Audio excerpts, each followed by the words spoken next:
ये क्या आपको लग रहा है कि अगर आज भी गवर्नर ने नहीं अमल किया फैसले पे और ओथ टेकिंग की तकरीब नहीं हुई, तो सर फिर what will be your reaction to that?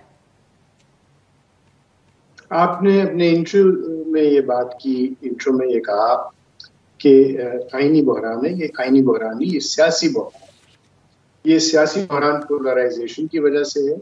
इस हद तक डिवाइड आ गई है, इस हद तक जो सियासी कश्मकश जो है वो जाती कश्मकश में बदल गई है। जिद की बात है, अना की बात है, और मुझे लग ये रहा है कि मैं न मानूं की बात है।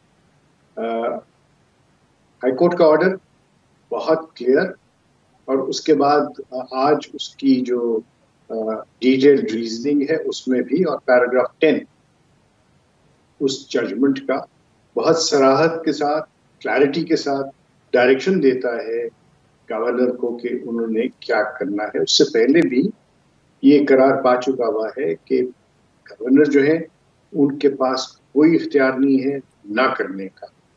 इसके अलावा एक और बात भी है, और वो ये है कि कोर्ट ने ये होल्ड किया, और इससे पहले भी एक फुल बेंच ने ये होल्ड कर दिया हुआ है कि ये ओथ जो है, ये हलफ जो है, जो हलफनामा है, ये अल्लाह के हुजूर है, और इसके अंदर गवर्नर का या किसी और शख्स का कोई किसी किस्म का कलीदी किरदार नहीं है। यानी ना वो रद्द कर सकते हैं, ना उसके मुतालिक कोई कमेंट कर सकते हैं, ना वो ये बात कर सकते हैं कि मेरी दानिश में ये शख्स जिसको मैंने ओथ देना है ये एल नहीं है या ये इलेक्ट नहीं हुआ।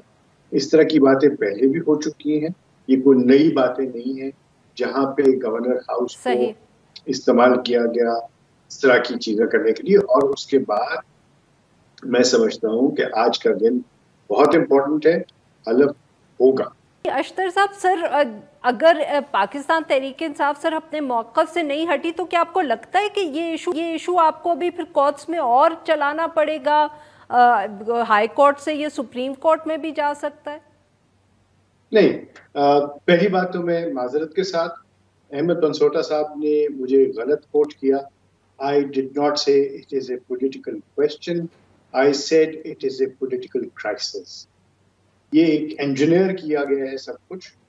अहमद अवैस साहब जो एडवोकेट जनरल हैं, उन्होंने बाशकाफ अल्फाज में बिल्कुल क्लैरिटी के साथ ये कहा कि ओथ तो देना ही देना है, ओथ देना पड़ेगा, लेकिन इसमें कुछ वक्त लगेगा।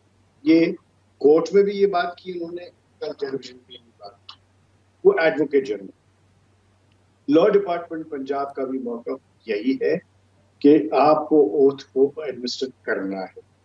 कोर्ट ने भी ये बात कही है कि आप ना नहीं कर सकते, आप एडमिनिस्टर करें, अगर आपकी इनएबिलिटी है किसी और को करें, लेकिन you have to do it on till the end of day 28th of April.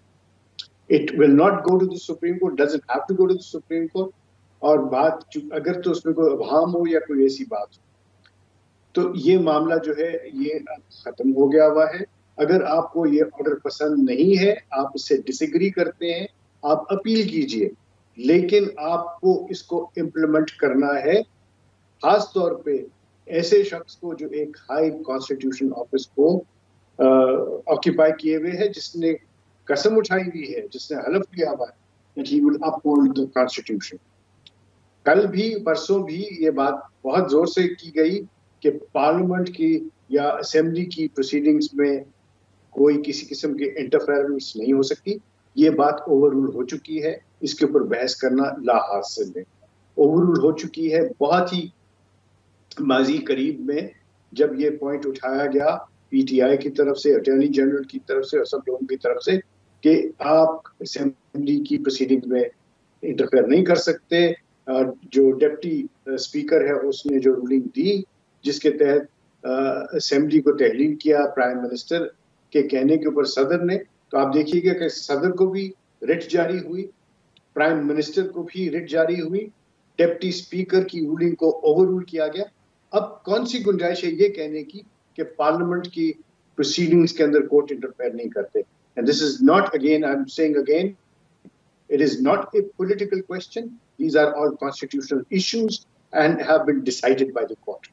इसके अंदर अगर अमल नहीं करेंगे वो, तो फिर उसके लिए तादीबी कार्रवाई होगी, कंटेम्प्ट ऑफ कोर्ट होगी। और याद रखिए, ये पहले भी इस तरह हो चुका है।